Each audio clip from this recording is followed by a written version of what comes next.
Ladies and gentlemen, boys and girls, welcome back to the Woke Blokes podcast. We are coming to you live from the Gold Coast, Queensland. Listeners of the show may have heard me and Nick banging on, probably more than we think, to be honest, about golf and about how we're going to be heading off on a golf trip to the Gold Coast soon. Well, we are here, Nico, up on the Gold Coast. How are you feeling? You look like you're glowing at the minute. I am glowing. I've just come out of an hour and a half. Wasn't meant to be an hour and a half acupuncture treatment. So just energetically, I guess I'm balanced, you could say. We're on the Gold Coast with SGA, who we went to Vietnam with and chased all that dong with. They put up a great event over there. So we're here on the Gold Coast and. I don't know. We've played two events. How have those two events gone? I don't know. I heard there were two different. Well, that's the bloke organising it. Okay, good idea. Matt Pitt, welcome. Founder of SGA, all-round absolute legend of a bloke. Probably the biggest response to one of the podcasts we've had was your episode earlier. So I thought, we're here with you again. Why not make the most of it? So can you just tell listeners how the first two events have gone? Thank you, Nico. Thank you, Ryan. First, I want to know, if you change the subject quickly, I'll get the message. Chasing dong in Vietnam. What? Well, so let me explain. I think I've told you this in the podcast before, Matt. But me and Nick, we'd obviously booked the event to go over to Vietnam, to Da Nang. I'd never been before. And so Nick said on one afternoon, hey, come down to Mornington. We'll go to the local flight centre and we'll, book the flights and we'll work all the stuff out. I'm like, oh, yeah, that sounds fun. And so we're in a flight centre. We've got this lady serving us. And we're already, we're booking a golf trip. We're banter's going on, joking. The girl's laughing at some, shaking her head at some other stuff. And I genuinely looked to Nick because I didn't know, with innocent little baby deer eyes. And I said to Nick, hey, what's the currency in Vietnam? And I'll never forget Nick's face ever because it lit up. And he grew about a foot. And he said, the dong. And I turned to the lady in front and I'm like, is he joking? She goes, no, it's the Vietnamese dong. Thus started months of dong jokes. And we even entered our team name for this current event as like the Dong Hunters or something. But we got disallowed, I think, at the gatekeeper. Yeah, didn't make it past the censors. So I wasn't in that. I didn't censor that. If you listen to every podcast and when we booked our flight, we had to work diligently to pull ourselves up and to say, look, we can't keep making all these dong jokes on we'd jump on Zoom like this before record, and then we'd start making dong jokes and we'd be like, all right, let's just get it out of our system and then we'll press record and talk about mental health. Okay. Right, so I've really triggered you back into your dong universe. Oh, yeah. Dong universe. So before we get cracking, I've just had an hour and a half of contemplation, and I thought we'd get the ball rolling. I want to know, I'm going to put you both on the spot. You win a competition, all expenses paid. You can go anywhere in the world and play any course. Who's your floorboard? Who are your three other players? Oh, it's you and three others. And what course are you playing? Hass, where are you going? Well, I'm split because as you said that, I automatically split in two halves. And I'm like, you think of like, oh, who's the famous golfers or, these, celebrity characters that I play with. And I immediately went, I'd rather just play with my mates. So I'm like, you, Nick, my mate, Matty. And then I'm trying to think of the fourth ball in that, to be honest. Okay. And what course are we playing?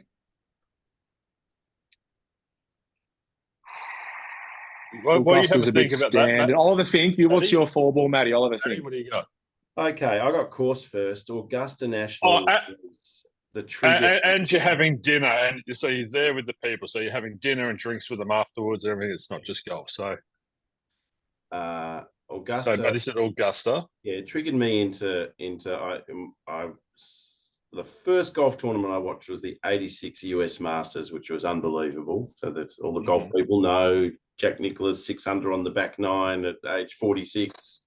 Hadn't won one for 6 years. Beat Greg Norman by a shot, who bogeyed the last. And that just got me into golf, and I watch the Masters every year. So, and of course it's incredibly exclusive. You can't get on there. I've played St Andrews, so that was on the list. That's been ticked. Yeah. So it would be Augusta National, and Bobby Jones would be there. I'd be delighted to have a game of golf with Bobby Jones. Okay. Yeah. So we're going dead or alive now, are we? And that was my next question. Yeah. Okay. So, I was thinking more alive, but oh, sorry, any. I thought it was any. Right. Okay. So no. Leonardo da Vinci's coming off the list. Oh God. I mean, I'm a bit. That's Da Vinci short game. He could do anything. It's like Jesus was way cool. He could do anything. Da Vinci. Oh Jesus, that's one off my list. Oh, for God's sake, we're feeling restricted here. Leo. Buddha's off my list. He would have been a scratch marker or better. He was a freak at everything. Oh, okay. Living folks, but anyone. Yeah. God. All right. Well, you two go. I'm going to go St Andrews because I haven't played there. I'm taking first cab off the rank. I'd like to welcome to the tee, all the way from being an SGA ambassador and hailing from Melbourne via St Andrews Beach. Who are we going with, Matty? You're going with Andy Lee, but haven't you already played with him? We played. I have, and that's why he's first cab off the rank, because he is the absolute best person I've ever played golf with. He's everything. He's Andy, if you're listening, I'm sorry, you're not that great at golf. He's pretty good now. He's down to 5. He's worked really hard. Well, I had him when he was about 15, I think. So, Andy was just an absolute pleasure to play with. Yeah. Number 2, just because of my recent love affair with him, Victor Hovland is getting a Guernsey on the tee. And rounding it off, Jeff Ogilvy is Ogles coming. Yep. So sorry, Hass, you didn't make the cut. And I've got my own four ball. I don't care. Me either. I thought about that that was about balance. It was about a bit of humour. Bill Murray is the first emergency as well. Yeah, he'd go all right. Well, they're all golf people, these folks. They all love the game, and they understand the traditions and the etiquette of the game. And that's. I think the dynamic would be amazing. Yeah. Jeff would offer, about the course architecture and all that sort of stuff. Andy and Victor, the humour to be bouncing. Victor would obviously, bring the professional side of it to it. So I think it's a ripper four ball. Well, we take the approach of trying to have fun with our golf. It's our leisure time. It's our relaxation time. It's time to spend with friends and enjoy ourselves. So I'm on board with you, Nico. And I think considering you've just ditched him, I'd probably make Ryan my last of my off the bench. I'm coming off the bench and joining Matty Pitt's group. Look, Ryan only didn't make the cut because I play with him often and I just enjoy it so much. I'd probably have regrets for not taking you, Hass, if that makes you feel any better. I'd be sitting there later on. Either way, mate, it's fine. And we wouldn't have that shared memory to reflect back on, but so be it. So be it. Why don't we see if we can get him to keep digging the hole a bit deeper, right? Look, part of it as well is that I don't know, Matt, how'd the first 2 rounds go up here? Well, our experience is different to yours. We don't get to hit a ball. It's a real tease for us because we're running the tournament and everyone's out having fun playing golf. Yeah, but so the A grade winners though over the last 2 days and the best scores of the last 2 days. Look, I've got 127 golfers here. I can't be too focused on. I know that Ryan had a. You're the presenter. You presented. So who? Ryan might have been on the podium yesterday in his grade. Right. Can someone mute? The highest spot on the podium. A lot of the other things blur together. Ryan, you're on the controls. Can you just mute Matt? So I won the first day with 40 points. I'll just put it out there straight off the bat. And Hass won yesterday, so with 37 points. Got a lazy 74 off a past 70 course, 4 over. So Well done. Cool. Well done. But you know Yeah. what? We're having a great time, Matty Pitt. You know, we got a. I've had you spoke about golf's about having fun, and the first two rounds, obviously, meeting a bunch of new people and being able to spend 4.5, 5 hours with them. That's on the course, let alone outside of that. It's a wonderful thing that you're running here at SGA, and it's a great group of people. Look, it's interesting. A lot of friends come here. We'll get groups of 2, 4, 8, sometimes 12 mates all coming to the tournament. But as you say, part of the beauty of what happens is friendships that get formed. So we got to do the draws, which is an enormous job. Mick, who's on our team, has worked so hard to do the draws. And we've often talked about things like in the first round of the tournament, do a draw where no one plays with anyone they know. Start the tournament with people meeting new people. And then what that fosters a beginning of the opportunity for people to make new mates. And then you see these friendships evolve and develop through the course of the week. So some of the favourite parts, yes, the logistics have flowed relatively smoothly. The golf courses have been great. People have enjoyed themselves. What's the biggest success? We've seen people getting together here, having fun, who met at this tournament in past years. So I was beside myself when I heard Gav Doran was here, and we went out for dinner the other night and caught up, and he was introducing me to all these people he knows because he's a little bit social, Gav, and tends to know everyone. Right. Well, here we go. Let's get things ticking. A story was told to us a couple of nights ago by a guy called Flash White, and he said I think his daughter had been very ill. He'd lost his way. He'd turned alcoholic. His life was a mess. He was sitting on the couch drinking most of the day. This is 6 or 7 years ago. And he said his wife said, go and play this golf tournament. He didn't know anyone here. She booked him into the event.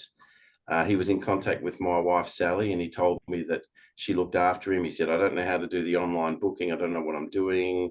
I don't know how much to pay. I laughed and said, Sally would have been right there helping you out at that moment. And he said she really looked after him. And then he came to the tournament. I think it might have been 2016. He said he was halfway here on a train and he thought about turning around and going home. But he came. Wow. And he met Sally and she welcomed him. She remembered him. They had a lovely conversation. And then he was introduced to Gav Doran and Ian Steer, and they took him out to dinner that night. And he made new friends immediately. I reckon I was there because I was here for that 2016 one. There we go. Well, you could take some responsibility. And he told us that he had a brilliant week. He went home again afterwards and his life was a bit better. And that experience has been a trigger point for him turning himself around from where he'd been in a really dark place. And now he comes to this event every single year and he's got a whole bunch of friends that he's made here. So that's, I've been reminded this week by Mick that it's a lot of hard work running this event and we have the opportunity to really be challenged, but they're the things that come out of this that are really satisfying when we see friendships and people have a significant. This was a huge part of my recovery. I started with SGA in 2011, played a couple of events, and then really committed in 2012 to playing every event. And I wanted my goal was to win the Order of Merit. And so committing, I sort of started doing my work about 2008, 2009, but I hadn't sort of, I was pretty isolated still. So a sense of belonging and connection was still sort of the missing link. And that's what SGA gave me. And I went to every single event. And, just the blokes that you meet, I started going on the Tasmania trips, the bushranger trips up the Murray, and you can't click with everybody because that's the beauty of this. All types turn up. Yeah. Hey? Yeah. It's about finding. And it was just great for my development and that sense of belonging and camaraderie. And obviously, when we unfortunately had to go to Neil's funeral, like the amount of SGA faces that was there was just like, wow. So it is on the surface, it's a golf trip, but underneath it, it has a profound effect on people. And we take pride in aiming to create the opportunity for those kind of positive connections to take place. That's the real, added benefit of the thing that we do. So yeah, we do. Nico, when did you get out of the military? Oh, I got out 2002, 2001, 2002, I think. Okay, But right. then I spiraled for 8 or 9 years. So that's where I didn't know anything about mental health or. So what was the trigger for you to start turning that around? What was there, an event or something that happened where you? Yeah, it was when I couldn't open my front door. That was my mind was so heavily and deeply distorted, and there was that much anxiety and depression that my mind disabled my body, and I couldn't open the front door because of the fear of everything that was out there. And Sorry, you're not talking about getting home. You're talking about leaving home and going out. Leaving home. Yeah, Yeah. right. Okay. So agoraphobia is what it is, and it was like when Einstein, used to go and sit in his garden, and when he was trying to work on a math riddle, and he couldn't do it, and he'd just go and watch nature, and he'd said his mind would sort of reset. I had the same experience. It just the irrationality of it. A fully grown adult male could not open a front door, had fine motor skills, hands, arms, and I just was there, and I'm like, this is not right. This is. So I created a little cloud, a break in the clouds, and a sort of bit of hope, bit of sun shone through, shone a bit of light on things, I guess, and that's where I reached out and started my journey back to not back to forward to this version of me. Right, so you had an epiphany where, because when we're in it, you can't always see, you don't have perspective of who you are, and so that experience gave you the perspective where you realized, oh my God, I'm at this low point where just leaving the building is. Yeah. I think the way you described it before, Nick, was like, I think the way you said it was, well, if my mind is so powerful that this grown adult man with full faculties can't open the door, it can hold me back to this degree. Well, how much can it free me on the other side of the coin? Yeah, I thought, if it's capable of disabling me to this degree, if I put some time and effort and energy into it and learn how it functions, not in a scientific way, not in the prefrontal cortex and but in the way in which your perception creates your reality, what's it capable of enabling me to do? And it's enabled me to get myself into this position where I can help so many other people. So very powerful minds. And it baffles me that people don't train them. They leave them untrained. But they expect to be happy and to function well. So I'm curious, because you guys work with people. So I've got an amateur theory, and I'm curious about your perspective on it. But I think everyone's got their own solution. It's about knowing yourself and understanding yourself and what triggers you either into negativity or positivity, and then learning how to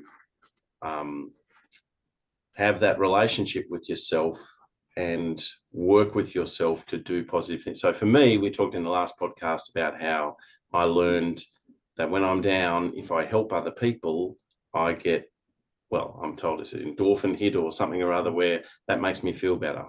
And so I can turn myself around by just doing little random acts of kindness, and that works for me.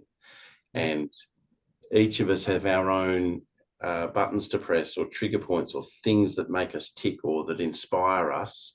So I think that learning process is about understanding yourself and how you work and what is positive and powerful for you, and then enabling and recognizing those things and making them part of your life. So yours are going to be different to mine, Nico, and our two are going to be different to everybody else. I'd agree with that to a degree. Hass, what are your thoughts on it?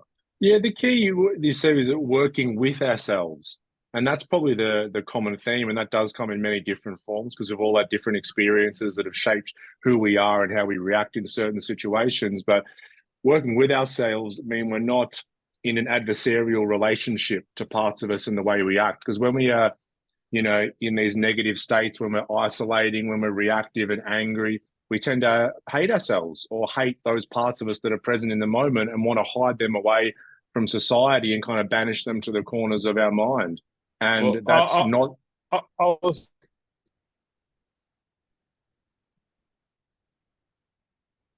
Could be just you and me, right? I was getting that. Just to.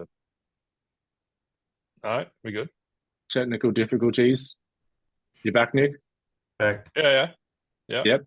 Go for it. Just froze for a second. I was just trying to support what you were saying. Give an example. I was getting depressed at being depressed, and I was getting anxious at being anxious, and I was getting angry at being all of these emotions. So that adversarial relationship was compounding what I was in. It's a negative feedback loop, right? So let's say that I get depressed and have these depressive periods, and when I'm in them, I'm completely resisting them. I don't want to be depressed anymore. I just want it to go away, go away, go away. And that's when people turn to coping mechanisms like drinking, drugs, other people and all that kind of thing. But when I can see that this is a part of my psyche and my being that needs to be understood and then worked with, in your words, Matty, then all of a sudden I'm not now fighting that part.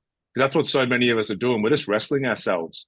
Or we're the great analogy is like, we're splashing around in water like we're drowning, but the water's about that deep and we're just face down in it.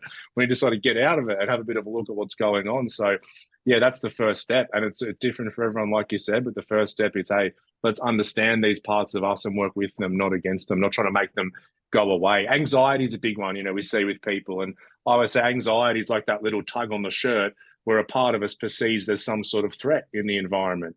And so when we start to feel anxious, we're like slapping that thing away. We're like, go away. I don't want to feel anxious. Not now, not now. And the more that we do that, the greater the anxiety grows. And all of a sudden, we've got a giant beast that we're trying to deal with when all we could have done at first was understand it, work with it, understand what it perceives as a threat and work through that. And then these small to medium problems don't become massive problems or even ongoing states that we're dealing with on a day-to-day basis. So if you ignore the anxiety, it's trying to deliver a message to you, and if you block it, saying I'm not willing to receive that message, it's going to keep escalating, and until you finally go, I get the message, and that's really what happened with me, and it's evidence again to things that run smoother when you work with the nature of it instead of against the nature of it, and the old Bruce Lee and golf's a great example. You've got to play with what you've got that day. If you start trying to fight your golf swing and you usually hit a draw and you've got a fade on the range, you've got to play a fade that day. And if you wrestle it, you're going to suck. On anxiety, someone said to me once, anxiety is worrying about things you can't control. Well, yeah, anxiety is a perceived threat, and everybody's hardwired to feel safe and secure. So anxiety will perceive a threat where fear anxiety perceives a threat where fear will see a threat.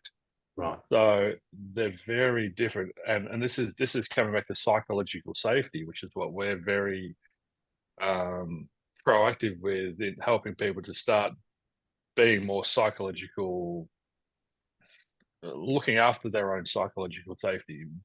In other words, having the key to their own happiness instead of giving their key away so often. So I think it's very important that there's a big shift in people starting to come into the awareness of that. And what you were saying before, Matty, was everyone has their own solution. I see a lot of people get stuck.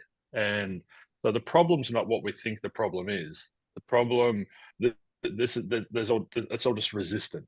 There's all this things happening that we don't want to happen, things changing when we don't want things to change, things coming or going when we want them to stay or leave. That's just the way things work. What the problem is our aversion to the way things are happening, which is all out of our control. So then we start getting anxious about it. I've got a story on this. Sorry. That's why you apologise. What's why you think damn yes. Gather around, everyone. All right. So, touching on some of the things that we've just talked about, loving yourself is essential to being happy. If you're going to find a path to happiness, if you don't like who you are, you're really going to struggle to be happy. No, So you can dislike some parts of who you are and what you do, but you need to love it all unconditionally. that's right. And if you're inquisitive and curious and want to strive to be a better person, then accepting all of who you are, the good bits and the bad bits, is part of that.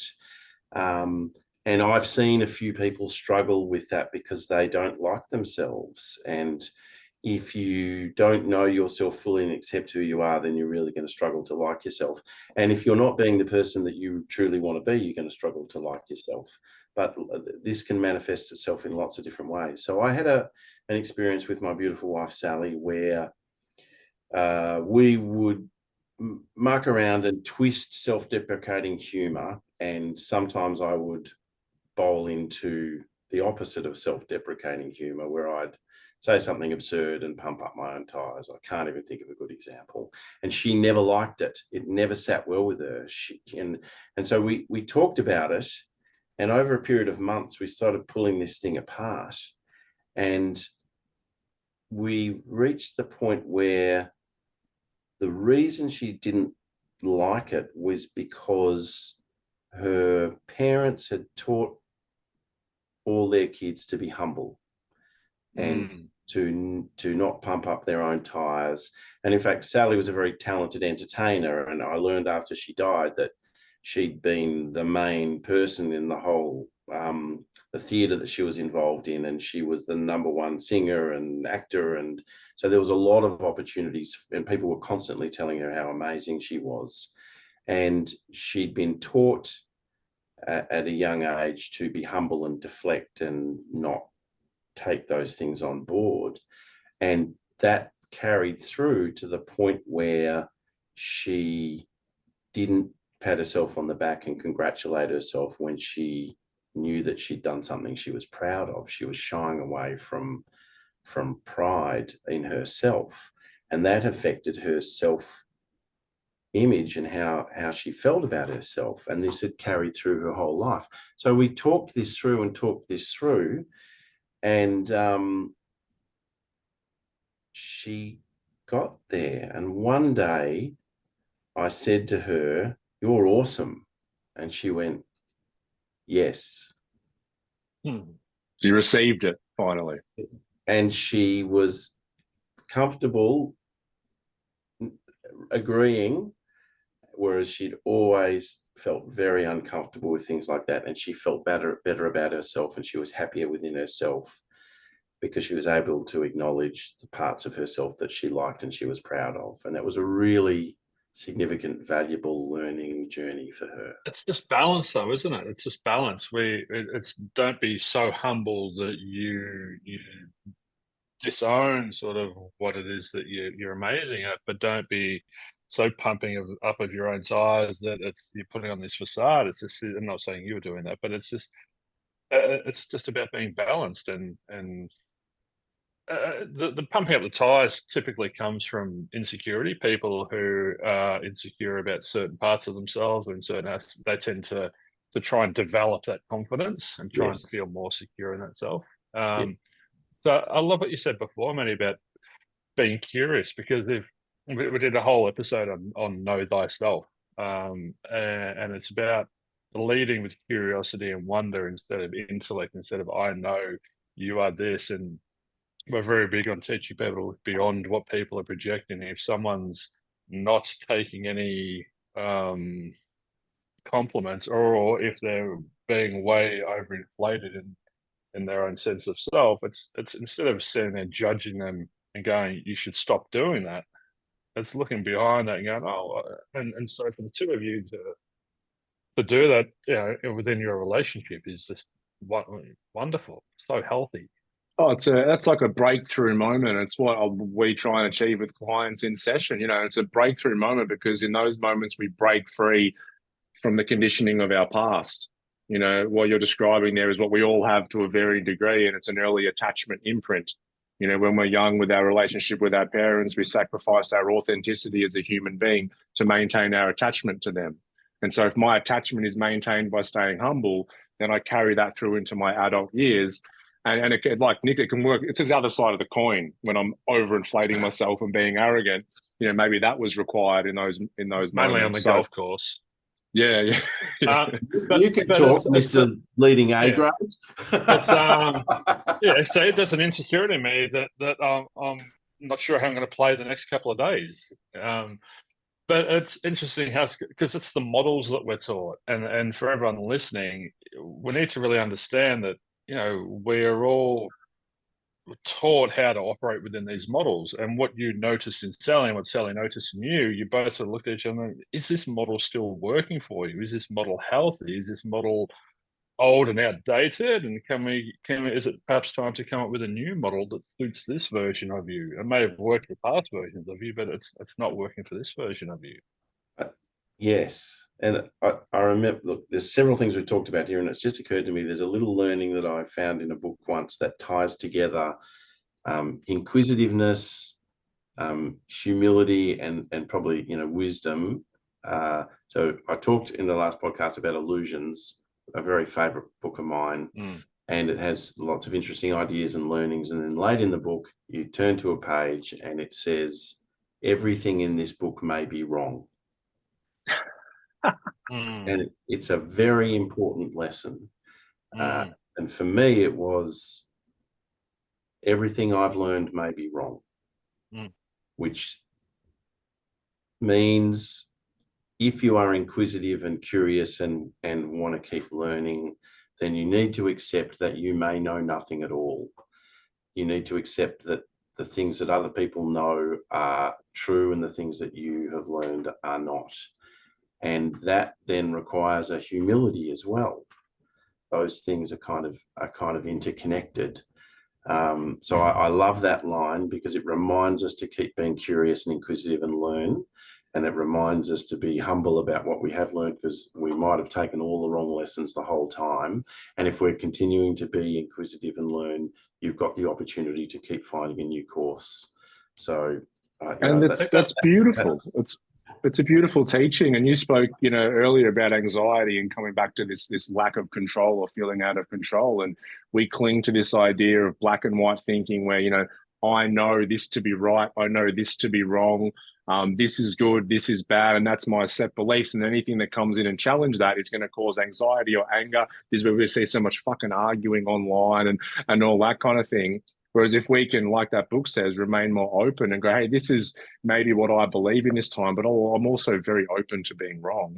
Then all of a sudden I can now converse with other human beings and other ideas, once again, like working with the new idea, as opposed to wanting to fight it automatically because I have to be right. Because me and Nick have said 100 times in this podcast, like that needing to be right is the ego just in full force trying to protect itself. Yes. That's why I was so attracted to Buddhism, because it was the Buddha said, don't just follow this with blind faith. Actually take it away and challenge every aspect of it. And that's why we use it in Myndfit, because it's stood the test of time. No one's been able to crack it, so to speak. Isn't that interesting though? That's the scientific method. The Buddha's saying the same thing. It's like, here's what we have found to be true through science. Now go and challenge that because everyone who tries to replicate an experiment is trying to prove the original experiment wrong, because truth will stand all criticism. So Buddha was the OG scientist back in the day. It's yeah. No, I wanna go into when I first asked you to come on this podcast again up here, and you said something that just stood out so beautifully.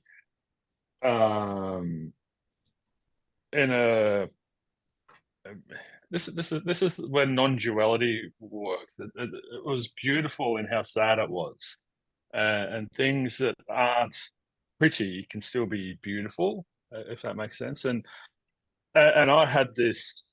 I don't think it was a misconception. It was just I said to you, I'd love you to come on, and you said, oh, I don't know what people get out of listening to me talk. And I said, well, they love stories of triumph and of overcoming adversity and challenges. And you shared this amazing insight.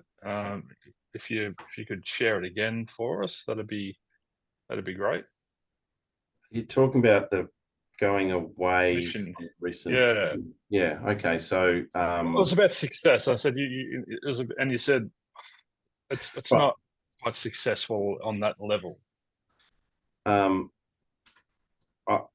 think the story you're talking about was when I had to go away and I didn't want to go. Is that what you're referring to? Yeah. Okay. Yeah. So, an opportunity came up to go on a business trip to make contacts. We run a golf enterprise, and there's an extraordinary complex called Mission Hills in China. And Sherry, one of our team, is from China and has contacts there. So we had the opportunity to go and have meetings and inquire into putting a new tournament together and a few other things. And it was months ago that it was planned. And at the time I was like, oh, I don't really want to go. And for me, I've got trips away and I'm away from my kids. So this tournament this week, I don't see my kids for 8 or 9 days. Their auntie is with them, caring for them, and she's absolutely beautiful. Thank you, Ree. They love her and she adores them. But the more of these trips I make, I can't load too many in. And the China trip came up as an opportunity, and I instantly was like, oh, I don't want to be away more. I had a previous golf tournament. I've got this one. And I looked at it and went, the opportunities are significant. If I don't go, we'll miss all of them. And if I go, we might be able to get some business opportunities. So the calculus was, yes, it is definitely worth going on a rational level. So months ago, I made the decision, okay, I'll go. And then as we got closer to it, I just didn't want to go. And the day of departure, I think I had an evening flight and I was preparing to go. And I just started getting more and more wound up. And I don't get too wound up. I don't feel anxiety much. Obviously a bunch of the things that I've been through the last 5 years have affected who I am and how I operate. And I was feeling a lot of the emotion, not necessarily understanding what was going on. And I eventually realized I don't want to go and I'm going to get on a plane tonight. And it reached the point where I threw up in my backyard, and I've never had that before. My whole body was just, all of my being was saying, don't go there, don't leave here. And I never experienced anything like that. And it was weird to be going through it and not quite understanding it. But early on in it, I didn't realize what was happening. I thought maybe I was sick and I'd eaten something bad and I was just getting along with my day, but this whole thing was starting to take over my body. And then eventually I realized, I don't want to go. I don't want to get on the plane. So that was quite a bizarre and bloody awful day. But interesting that I didn't even know what was happening when it was starting to happen. And I kind of figured it out. And then you got to Mission Hills though. And got on the plane and went. And once I was gone, I'm going, and I just it all disappeared because I'm here now. I'm in the moment, and I can't change that. And that stress and anxiety was behind me. And now, well, we just go forward now and go and do what we've got to do. And there's no point in then, if I made the decision, I'm not getting on the plane, I'm staying here. Okay, that, I ended up making the decision I'm going to go through with the trip, and we'd made a lot of commitments. So it would have been it would have compromised the business significantly if I hadn't gone. And then once I went, it was fine. But there was that moment that you shared with me. I'm really having to steer you in this direction. Okay. Where you spoke about. Sorry, I don't remember the specific conversation. All right. Where you spoke about Sally and you being there by yourself, and because you'd spent so much time away from Sally, and you said to her, "I promise that this business is going to get to a place where we can be." That. Oh, sorry, Nico. Yes. You're all right. Okay. But I love that story, that precursor. That's amazing. And I think the two are linked, by the way. Yes, they are. Starting the business is really challenging. We worked so hard for so long, and it made enough money to not abandon, but it didn't make much for a long time, and we worked really hard. And there was a couple of points along that through a decade where Sally came to me and said, this is not worth it. You're working 60, 70, 80 hours a week. You know, life was work and family and kids. There was a bunch of my friends I hardly saw for years and years. Although fortunately I ran golf events and got to see some of them there. And there was two clear occasions where Sally came to me and said, that's enough. Let's abandon this and go and get a job. And I knew it would work. And I said to her, it's going to work. I can see how it's going to work. Trust me, we're going to make this happen. And Sally put up with so much for so long. And at one point I said to her, the time will come where we will build this, we'll build a database, we'll have a whole lot of golfers, and people will want to see us, and we will get the opportunity to travel, and we will go to exotic, beautiful locations and visit places that have got golf courses, and the payoff will come. And now that's arrived, and these, you know, the trip was paid for to China, and it was 5-star hotels and other opportunities like that come up. And now when they do, I don't take any joy in that at all. It hurts me because it has arrived, and Sally should be here. Sally should be next to me, enjoying, you know, what she deserved and that we knew was coming. And she did all the hard yards. And then now when I get to go on one of these trips, it just feels empty, because the goal was that we would be doing that together, and that hasn't happened. So yes, that and that's just not something that was even on my radar in that regard. And I'm not saying it should have been, but when you first spoke of it, it was just, bang, it was such a, of course, that just makes perfect sense. Well, I mean, I didn't know about it earlier, and you know, this ties into the changing nature of the grief journey, you know. So a few years ago, I didn't know this, and it's only when these things started happening that I felt this enormous pull where Sally's not here. So I had looked forward to this. I'd looked forward to treating her to the opportunities to do things like this. It was something in our future that I craved, and now that this has arrived and she's not here to enjoy it, it's kind of empty. And but you don't know that one's coming, you know, as you go through the do you work in those moments to reconcile it though? Do you, like, we call it doing the work, and you can only do the work in the moment. Is that in those moments with your amazing self-awareness and your emotional intelligence in that moment, can you sort of hear yourself speaking, of that internal dialogue? Can you observe that what that's going on one level? Yes, but on another level, it's not the current reality. So I really need to start shifting things around. No, I underthink it. Actually, I'm sad, and I let myself be sad. That's it. Like, it's sad, and the grief journey, you know, we talked before. We talked the first time, and I couldn't remember all the details, but there's denial, bargaining, anger, acceptance. Yeah. And I had very little denial and bargaining, and not much anger, and heaps of sadness. We're all different how we run through those things. Different people get caught in different spots. Some of us, you know,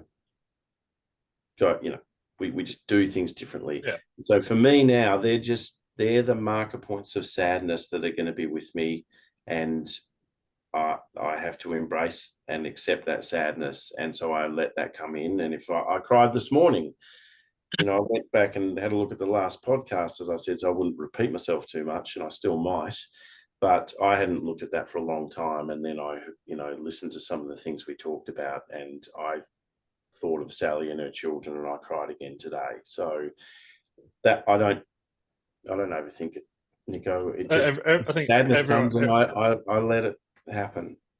Everyone who listened to that podcast cried. We cried in the podcast. So, yeah, certainly not alone in that.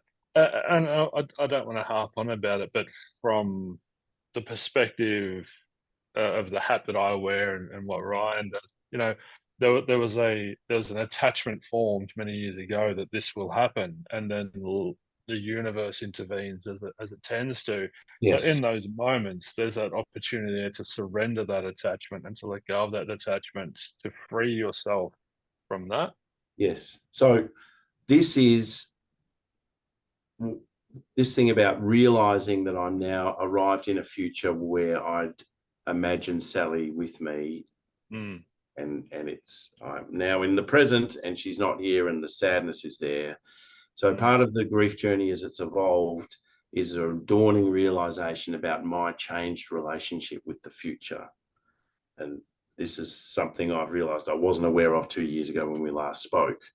So when we went through the challenge of Sally having cancer, and we talked a lot about being in the moment, and we adjusted our lives to just be present now, because when we looked into the future, it was a nightmare. It was the abyss, and it was you can't operate. It was just we would cry and we couldn't imagine anything, and we eventually realized we have to be present here now. And I used to say things to Sally like, she's worrying about what's going to happen when she's not there, and her kids are growing up without a mum. And I said to her, you're here now. You can love these kids now. You can teach these kids now. You can give these kids memories now. So we do that today, because we don't know what tomorrow or next month or next year. We can't live that now. It's out there. We can do this now. So we do what we can right now. And so that being in the moment then helped us get through. And after Sally died, it helped us get through.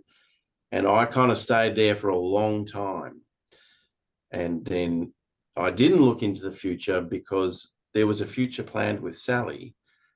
And I was able to be a good dad and get through everything by just being here today now. And so I realized after a period of time that I became separated from the future, because there was a future planned and it was all ripped away. So part of the grief journey was grieving the lost future. Sally and I imagining grandkids, all those things that you imagine forward in your life with her, well, for me, were gone. And so I avoided it. I kind of became avoidant of the future, and I had to grieve the loss of it as well. And so this thing with, feeling sick about going on the trip, and part of it is being separated from the kids, and part of it is Sally should be here and she's not. Well, that's landing in future that I'd planned that has been taken away, and I'm having to grieve it in the moment. There's what we talk about: suffering, depression, anxiety, anger, guilt, and we talk about necessary suffering, which is a lot of the processing that you've been doing, but then there's unnecessary suffering as well, and that's still holding on to what we think should be happening. And if you listen over to this again, you say, and Sally should be here, Sally should. And on one level, yes, in an idealistic world, yes, she should be there. But on another level, the reality is that, as I said, the universe has intervened, and that's creating some of that unnecessary suffering for you, and that's creating that, throwing you out of balance and not being able to. Because we're talking about being here now and being in the moment, and this is where happiness and contentment exists and everything. But we do need to be able to look forward at the future and start planting some things, or planning some things, or imagining things and whatnot. And if you have an aversion to that future because it's not what was organized, then that's that's going to create that detachment from it, which you experience, which is and I'm learning about it as I go, and I'm not beating myself up about it. I can't, it's an evolving journey, and if you stay inquisitive and you don't feel guilty because you can't do it all and understand it all, and you're open to being aware about what you might learn as you go, and you recognize that you can't know it all, and you change as a person over time, and the grief journey changes over time. That's really helped me to just remain open to understanding what's going on. It's not always clear. It's not, you're feeling the things and you're not always clear about it. I remember someone else's grief. I remember we were in the pandemic. I've started, having been through this, looking at things through the grief, with the denial and negotiation anger. And I remember looking at the protesters during lockdown in Melbourne. And then there was one point where there was this big protest, and theoretically it became a super spreader event and just made everything worse. And the people were protesting against the lockdowns, and that they weren't happy with how our community was managing the situation, and they arguably just made the whole thing worse at the time. And I saw people in denial, and I saw people bargaining, and I saw people who were angry. And I thought, you guys are grieving the loss of your freedom, and you haven't got to sadness and acceptance. You're stuck at the beginning of this thing, and it's all just being we're all in this pandemic. We're all stuck here, but this group of people hadn't got to sort of sadness and acceptance and realizing this is just how it is. Yeah, so that was still stuck in that and creating that unnecessary suffering for themselves. Yeah. Yes, and they hadn't surrendered and let go. Yeah, and they're worrying about something that they can't control. It's totally outside of your control. But we go through that grief with so many things. Like, many clients, I go through this and they realize they had, like all of us to a degree, a not ideal childhood. And they all of a sudden then have to grieve a childhood that they wish they had, because we wanted things to be different. I wish mum had have shown me more love. I wish, dad didn't speak to me this way, and all that kind of thing. And I want to acknowledge what you said earlier, Matt. You said, look, when the sadness comes, I let it in. And that is an important part of the process as well, in conjunction with the I suppose, the redesigning and look at your future now, which for very good reason you've been steering clear of, because most men especially, we spoke about working with ourselves when sadness or whatever it is comes in. We just want to, push it away and keep it at bay. And I've worked with, there's this one client in particular I'll kind of never forget. And it was, she was working with the grief of her father dying, and he died 25 years ago. And she would talk about at that time, as soon as it happened, she just organized the funeral, look after the brother and the mother. And the wheels were running for 25 years, and she never allowed herself to feel the grief and move through those steps at all. And, time heals all wounds. No, it doesn't. You've got to feel this stuff and work through this stuff and go through the stages, and not, try and push them away and working against yourself.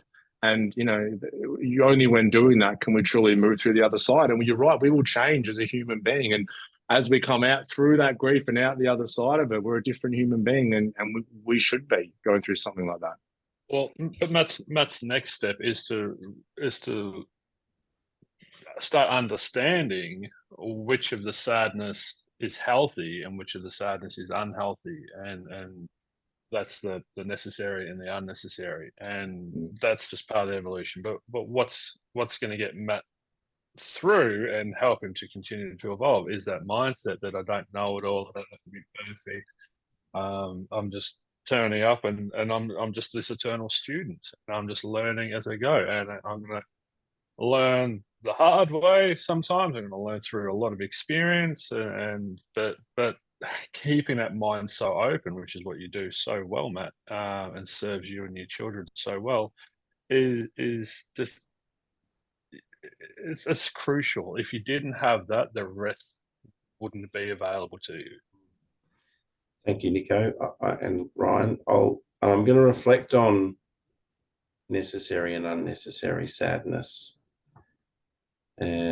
Thanks very much. I probably need to be in the sadness before I can start asking the questions. So that's great. You do. It's discernment, right? It's discernment. So for me, in my process, it was this one of fear and anxiety. And it's like, what is a rational fear and what is anxiety? Because they can feel very much the same.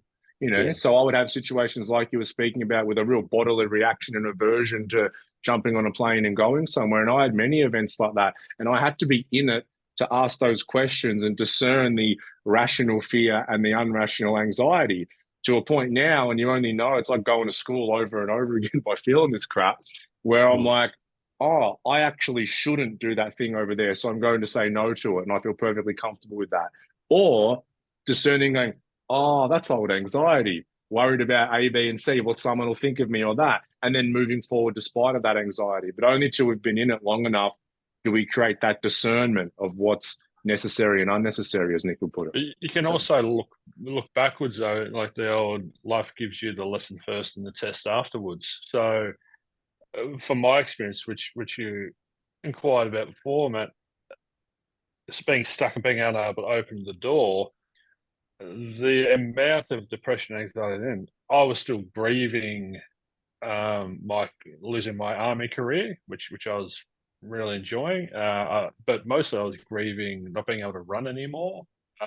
Plus all the other experiences of sexualized violence and all of that was adding into it. But the grief extended and remained until I let go of what I believed should have happened. And so I was in the reality of what would, should, and could happen instead of the reality of what is. And as soon as I entered the reality of what is, as fucking difficult as that was, I was able to move through it, and I could look back and say 80% of the suffering that I was in, the anxiety and depression, was self-made. It was unnecessary because I didn't know how. I wasn't equipped. I didn't have the tools to start letting go, accepting, and freeing myself in that regard. I want to just ask something Ryan touched on, talking about worrying about what other people think of you. How much do you guys encounter clients or people where that is a significant issue for them? Every day. Like as close to 100% as we can get to. It must be. It comes from I must be loved and liked. We have these three beliefs that form human nature. I must be loved and liked. I must get what I want, and I must live in this utopian perfect life. And that's where I get what I want. You're in real trouble if you're. But that's that. Everyone's born with that, Matty. And this is the thing. As so you'll notice the kids when you took the kids to the supermarket and they wanted a lolly, and it's about 5 o'clock, we're going to go home and have dinner. They would go into meltdown and have a tantrum. Okay, so they would go into suffering because Dad doesn't love me. He's not giving me what I want, and so I'm not having the perfect experience. Yes. And that's a very healthy and appropriate response for a child to have because they have an underdeveloped brain. There's no self-managing or self-regulating in that state. It comes at a certain age where we need to start transcending those three things and going, right, I've got to learn to appreciate and understand that some people open my parameters are not wide enough to go, some people are going to have a real issue with me. Some people are going to call me a name or do this. And that's allowed to happen. There's an acceptance that all will happen. And then you go deeper into it and go, I'm going to lose loved ones. I'm going to experience trauma and tragedy and everything. And that's allowed to happen as well because it's so far out of my control. It has to be allowed to happen. Otherwise, as soon as you resist change, that's where we go into suffering. Yeah. Well, if you're worrying about things being perfect, you need to, you're running into problems. If you can accept that the imperfection exists, that you're imperfect and so is the rest of the world, then you're giving yourself a better than. But the interesting paradox is that we have this bias that the things that I don't want to happen, I want them never to happen, and all the things that I want to happen should always be happening. And so we get disturbed if anything gets out of whack. But the funny thing is, if anyone ever got that, they would probably go insane within 24 hours, right? So it's this one unconscious goal that we have, but it's not a goal worth we even want. Plus, it's impossible in this life anyway. It's the ego being too involved in. And once again, we don't want to get rid of the ego. We don't want to have an egoectomy. We just want to create, and it's important for us to proactively develop a healthy ego and a healthy relationship with the ego. And that's what it's all about. And just when the ego, it's working with the nature again. When the ego pops up and goes, I want this to still be here, or I want that to happen, or I want that to exist, or I don't want that to exist. That's where we sit in observation and we go, you're doing it again, aren't you? Okay, cool. No, let's with Nico. Let's let that go. Go ahead. Come on, God. It was magical. It's just in this real sort of. I was saying, it's when the ego pops up, we want to have a healthy relationship with it and learn to observe it. And when it says, I want this to exist, or I don't want that to exist, or I want this to happen, or I don't want that to happen, for us to work with the nature of the ego and understand the ego, not hate that it's doing it or wish that it would stop doing it, but to go, oh, you're doing that again, and that's okay that you're doing that, but we're going to do things differently. That's where you start being the executive decision maker. Okay. Can we flip out of this for a minute? Because I want to pick your brain just quickly, Matty. One of the things I love most about speaking with you and you as a person is the philosophical way that you go about things. Hit us with some philosophies that you speak about living life like you play golf. Give us a couple of examples of that, please, Socrates, in your ultimate wisdom. I've things that people at home and listening could go, all right, they use that on the golf course. Go and look up a few of the quotes from the Stoics. Stoicism is really interesting because it delivers some of these kind of ideas, not worrying about things that you can't control, being mindful and aware of what you can control, focusing on those things. There's a bunch of the Stoic quotes are really wonderful. There's two things I want to say. There was something I overlooked in the last podcast. So the first thing is learning that I had through the journey of helping my kids. You were talking a little bit about how kids are and this sort of thing. With the grief that we had to go through, the bottom line for me became, I realized if the kids feel loved and safe, everything else is okay. So I do that, and we hug each other and we tell each other that we love each other, and I do my best to make them feel safe. And that's been really valuable over this last 4 or 5 years and everything that we've gone through. And then part of that is me dropping juggling balls everywhere and not beating myself up. I realized when I was, coping with losing Sally and looking after our kids, I just can't do it all. There's too much. And so then I was able to understand and accept that. And I made the loved and safe non-negotiables. And then screen time, homework, chores, responsibilities. This is for the kids. A bunch of that stuff got missed left, right, and center. All the things that parents aspire to with their kids to sort of help them learn and grow. Diet. For a long time after Sally's died, the cooking that I was doing wasn't great at all. And it's still not brilliant, but I had a crack at raising my game and trying to get fruit and vegetables into the kids. But you can't do it all the time up with 100% perfection. Can't be done. And so, one fortunate thing for me was prioritizing what I knew was the most important things, and then accepting that not everything got done all the time, and I didn't beat myself up or feel guilty about it. I'm doing the best I can. We can't surrender. I'm catching the loved and safe juggling balls, and if they end up eating junk food, okay, that ball got dropped today. That's the one to catch out of all the balls. That's the most important one to catch, and not just kids, the adults. We all need to feel loved and safe. It's such a significant thing. It had never occurred to me until we went through all of this. And it's really huge because earlier in this conversation, I heard you guys referring to feelings of safety, and I've recognized with my kids that that's critical. So there's a really good lesson. There's a little piece of philosophy that's valuable in anyone's life or anyone you care about or in yourself. If you are feeling certain things or stress or anxiety, do you feel safe? Do you feel Especially loved? in a relationship, we tend to get hung up on everything and focused on what a person, that's the ego again. An ego doesn't like difference. So we get hung up on what this person's doing that's different to what and I wish they'd do that. And why can't they put that away? And why can't all this very surface level icky picky stuff?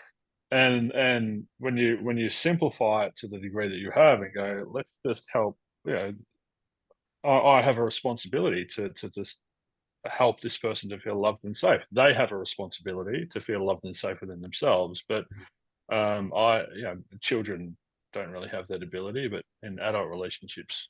But our job as parents is to teach them and for Teach them them. to Yeah, learn and grow exactly. and to understand these things. And then for them, it's just the feeling of that security that has a huge bearing on how they are. So that's a big one. And then something I didn't touch on in the last podcast, which has been a really valuable philosophic understanding, and another thing that I teach with the kids. So Sally said, be brave, be honest, be kind. And I talk about it a lot. I talked about it at this golf tournament. But those three things are very simple pillars. And I talk with the kids about that. So be brave, be honest, be kind. That sums up Sally. She was like that. She had a great sense of humor, and she was a super mom and very talented and many, many, many things. But I've spoken to the kids about it when they're at school and they're having trouble if they've got a bully or this or that or I said to my kids, you are allowed to judge people. And if you're unsure of what's going on and you're trying to figure out what's happening with this human in front of you, you can ask those three questions. And if the person in front of you is brave and courageous and they're honest and they're kind, they're one of us. They're the good ones. Keep them. You want them around. And if you're dealing with someone who's disingenuous, who's dishonest, who's gutless, who's unkind, you got a bully in the schoolyard and you go and there's two strikes there, then you can make a judgment about this person and realize they're not one of the people you want to be around, and you can just remove yourself from there. And it really boundary setting. Yeah, and just giving the kids a reference, a connection back to their mother. Yeah. And a reference point for how to navigate life. Like as parents, our job is to teach our children how to be independent and make good decisions for themselves.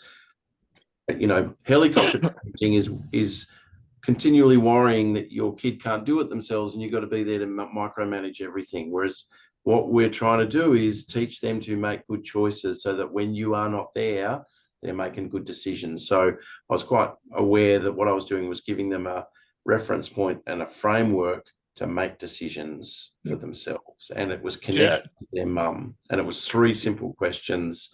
And we talk about it all the time at home. And that I hope helps them. And it's wonderful parenting, and the focal point for you is helping the kids in that way and developing them in that sense. Do you add to that framework that we can be compassionate for those people, people who are unkind? Yes, we can judge them and go, all right, I don't need to associate or hang out with you, but I can also employ some empathy and compassion that something's going on within you, or hurt people. So something's going on within you, and that's not a way to justify what you're doing or to accept that behavior, but I can still set my boundaries, but I can do it with compassion. I don't teach my kids that yet because I'm still battling to learn that one and incorporate that wisdom for me. Like I've recognized in myself, when you've got an adversarial situation with another person or someone's done something that's hurtful to you, I am slowly learning that one, Nico, that giving them compassion is the happiest way for me to find a way forward in that difficult relationship, whatever it may be. And so I'm thank you for reminding me. I'm really giving it a go, and once I've locked it in and sorted it out for myself, I think you do it. incorporate it into the lessons for the kids. As an example of a person that was in our life, I'm not going to throw anyone under the bus, but they had some responsibilities to you and to me to much less of a degree, and you'd also had money involved in the process, and we spoke of this person, and you spoke very compassionately about them. You said, oh, they're doing their thing, they're in what they're in, and so it sort of shocks me a little bit. Well, I'm in the middle of learning it, and that experience helped me in that journey of learning and understanding that. So okay. Hopefully I'll keep making a bit of headway in that direction. Yes. I think you're doing amazing. So, yeah, me too. Hey, just to loop this around, have you got any more points you want to touch on, Nico? Can I say something, please? You guys may be terrible judges of character, so who knows? Thank you. That's very kind. Hey, this all might be wrong. Exactly. Hey, everything on this podcast. Don't be self-deprecating. Don't. You know that I don't struggle with self-deprecation, Nick. Not at all. I want to tie this back around towards the start. We're talking about SGA and getting a group together, and you spoke about the story of Flash there. And not 15 minutes before we jumped on this Zoom call, I got a voice message from someone I hadn't heard of in a long time, and it was a guy, and they were literally talking about how they were feeling lost and they're isolating themselves and they don't know how to get out of this rut and whatnot. And I think it's so important for our listeners to hear, whether it's a social golf group like SGA, whether it's something else, but Nick used the word at the start, belonging. One of the ways that we can start to get out of our own head, get out of these ruts, to stop isolating, is to take the oftentimes scary step. You spoke about Flash wanting to turn around when they were halfway on the train, but going forward. And all human beings, but especially us men in this day and age, we crave community, we crave these connections, and it can be so beneficial to our mental and emotional health that, if it's something you haven't thought of or something that you've maybe wanted to do but keep sabotaging and not doing it, please find a group of other people that you can go around with, because it can have just a massive impact on your life. I could not agree more. Connection and community. And yes, if you have always wanted to throw a frisbee or ride a bike or you name it, if there's something you're passionate about, there are other people doing it. And if you go and hook, and they're really welcoming of you joining their community, and it can give you a connection into things that is so, so valuable. Well said, Ryan. I couldn't agree more. So that's really, and sometimes we put the blocks in our own way and we stop ourselves from doing things. And if we just get out there and find other people who are into things like us, and that leads into other community and connection, can be super valuable. Yes. That's that paradox again. That's the anxiety is trying to keep us safe and protect us. But what we actually need is the connection and to be outside of that comfort zone. So, having awareness is the first step to change. And it's that self-inquiry and that understanding your own nature and understanding how we operate and understanding the role of anxiety, understanding the role of depression or sadness. Understanding the roles of all these things is so important, because when you're sitting on a train going to this golf tournament with 130 people you've never met, it's going to come. You're going to feel that anxiety, and it's for you to, in that moment, do the work and self-soothe and reconcile it and go, I am safe. Nothing out there is trying to kill me. It's just reality is I'm going to interact with other human beings and play some golf. And I don't know. It's the unknown, but the only way I can know it is to go through it. So take a few deep breaths and keep moving forward. And a big thing for us is the 5 basic human needs. Feeling empowered, that's an empowered decision. I'm going to move through this. I'm going to lean into this. Belonging, hanging out with people. Freedom, so I'm free to sit here and observe and choose what I'm saying and doing and how I'm thinking and feeling.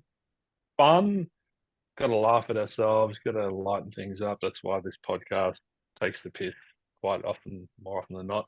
And survival. So that's that love and safety that you're talking about. So if you can tick those 5 things up, and they're your responsibilities, you've got to put yourself in positions where you've got that belonging. So if you can just focus on those 5 little things, it's going to take you far.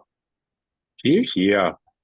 Matty, it's been an absolute pleasure having you on again. For those that want to hear more of your story, jump back to episode number 43, which is around 2 years ago that Matty Pitt was first on. We highly encourage you to listen to that. If you're a golfer in Australia, look up Social Golf Australia. Check them out. And if this is resonating, then please come along to the next event. And I want to finish up. We spoke about discernment in this wide-ranging chat that we just had. If you were to discern, Matty Pitt, who you're going to crown as the A-grade champion come Friday evening, who's it going to be? Don't sit on the fence. Who's it going to be? I have no control over that, Ryan. Where's your crystal ball? Where's your crystal ball? Play the game, bitch. Play the game. You're sitting up there in your swank penthouse. Just give us. I would advise you, gentlemen, to take the learnings of this conversation and apply them to the next 2 days. He's of turned the tables. He's turned the tables on us. A dose of our own medicine. It's his emotional intelligence or something. All right. I know you're trying to wrap this up. I'm going to say one more thing, because you guys are in a competition right now and you're trying to get the best out of yourselves to compete in a tournament, and that's great. I teach my kids that when they compete, whether they're doing sport or having a game of cards or computer games or whatever, and this is something we try to talk with our customers about. So you two are customers of mine right now this week. Always thank your opponent after the contest. And there's a very, very good reason. And so we're talking about sportsmanship here. Whether you've won or lost the trophy, it's a little bit here or there. If your challenge has been to try and get the best out of yourself in the competition, you're competing with yourself to try and achieve that. You can't control what other people do. So if someone else played better and they got a better score than you, so be it. But you must thank your opponent after the competition. And the reason is, without them turning up to come and compete with you, you had no game. You're indebted to them. So whether or not whoever won the thing is really by the by, it's saying thank you to your co-competitor. Being grateful. You finished. Absolutely. Be grateful to them, because you got no competition, you got no game without them coming to play with you. So learning how to I don't really mind one of you guys might win a trophy and someone else might. I hope they're sporting and they're gracious, and that they thank their opponents, and that they've had an enjoyable week making connections with people. Make me proud. Said, Matty Pitt. It's learning to be a good winner, but learning to be a good loser as well. Absolutely. They're the two sides of the same coin. Yes. I heard someone was talking about one of the LPGA women, and he said her philosophy is train like it's the most important thing in the world, but play like it doesn't matter at all. Yes, exactly. I think that's a wonderful philosophy. So, all right, well, we're going to go train like it means everything, because it's going to be Thank you, Matty. Thank you, Nick. Thank you, everyone who has tuned in. We will see you on the next episode. Peace out. Thank you, Nick.